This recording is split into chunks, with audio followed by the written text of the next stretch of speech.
Society has a lot of labels for this. They call it flaky, they call it lacking grit, or the most common one, jack of all trades, master of none. The story is always the same. You start something with intense passion, you dive in, you consume information obsessively, and it feels like this is finally the one. But then, right when things start getting serious, the feeling fades. You get bored, you lose interest, you quit, and you move on to the next shiny thing. After repeating this cycle for years, the self-blame begins. You look at your past and wonder, why can't I just stick to something? Why do I always give up?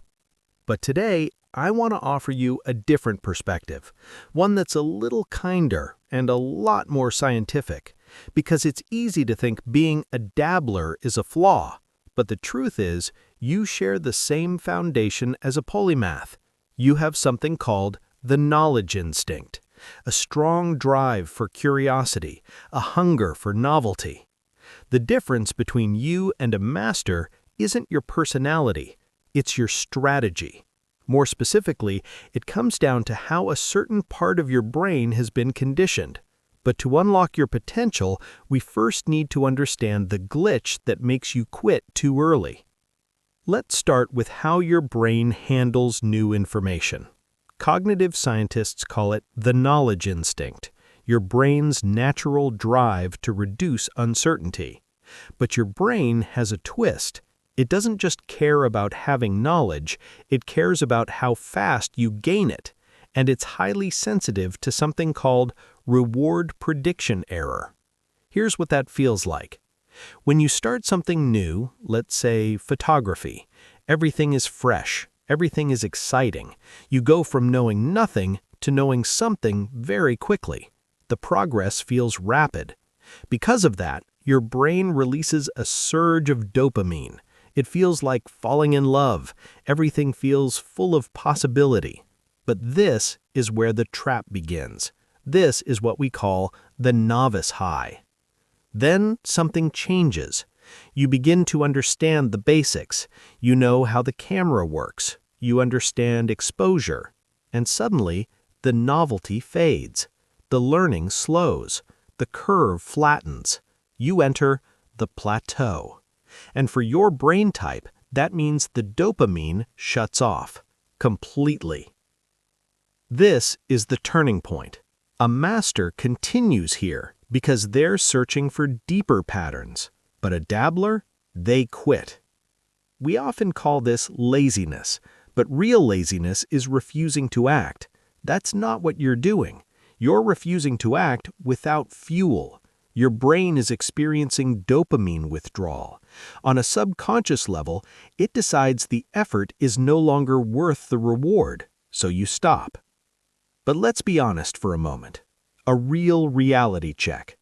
Are you quitting because you mastered the skill or because it became difficult? A dabbler often quits at the first real obstacle. Their ego gets hit and they walk away. That's not curiosity.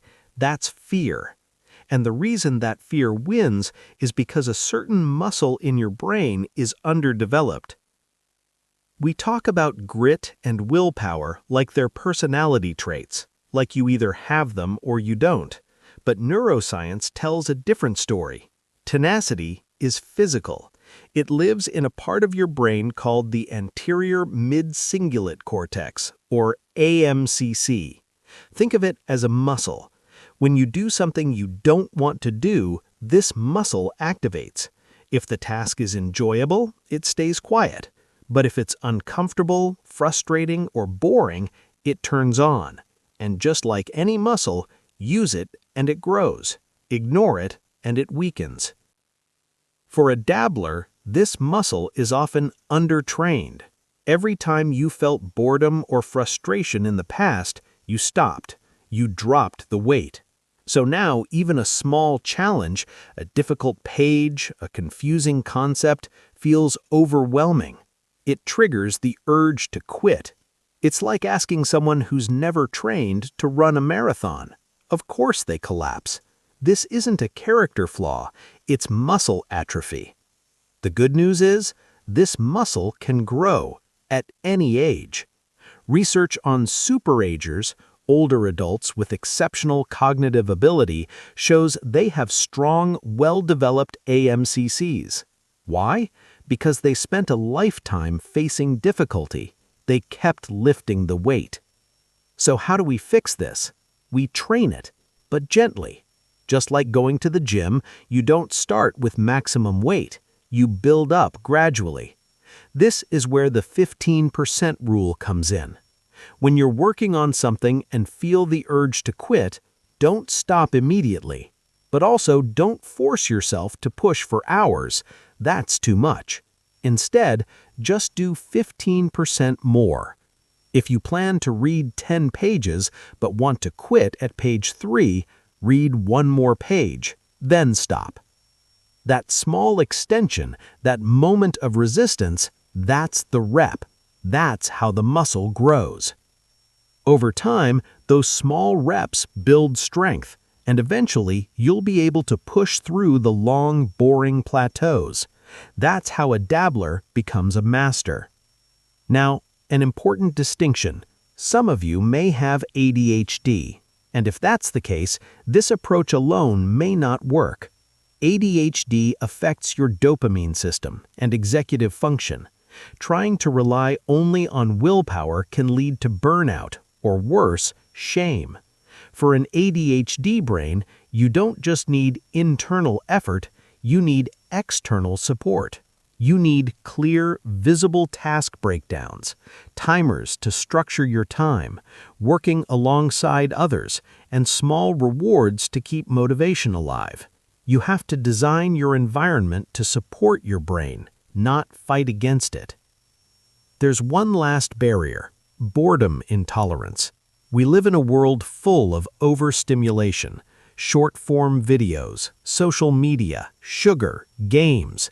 These things flood your brain with instant dopamine. So when you sit down to learn something slow, it feels unbearable. Your brain is used to noise, and now you're asking it to sit in silence. That discomfort you feel, that's not a signal to quit. That's the shift from consumption to creation. You need to lower the noise. During your work sessions, put your phone away, remove distractions, let yourself feel bored, because boredom is where deep learning begins. So here's the challenge. Give yourself 6 months. Pick one interest, just one. It doesn't have to define your future. It just needs to be something you commit to. Your goal isn't mastery. Your goal is to experience the plateau and stay. Feel the drop in motivation, feel the resistance, and then push through just a little. Use the 15% rule. Train the muscle. Because once you prove to yourself that you can stay, everything changes. You stop seeing yourself as a dabbler and start seeing yourself as someone in training, a polymath in progress. And once that foundation is built, then you can expand. But for now, pick one thing, stay with it, lift the weight. And in the next video, we'll talk about how to structure a life that allows you to explore multiple interests without losing direction. I'll see you there.